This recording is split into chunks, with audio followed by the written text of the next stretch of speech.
Reminders make sure no important business activity is ever forgotten, statutory filings, follow-ups, renewals, approvals, with recurring schedules, notifications, checklists and automatic escalation when something goes overdue.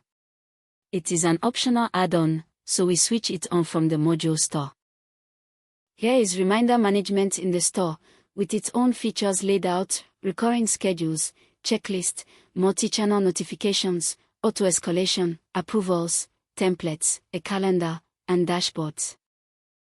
Like Memo, it is priced as one flat subscription for the whole organization. Every member of staff can create and receive reminders, with no seats to assign, and it starts with a 14-day free trial.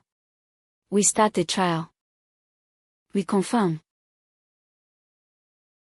Reminder management is now active for the whole organization and appears in the sidebar.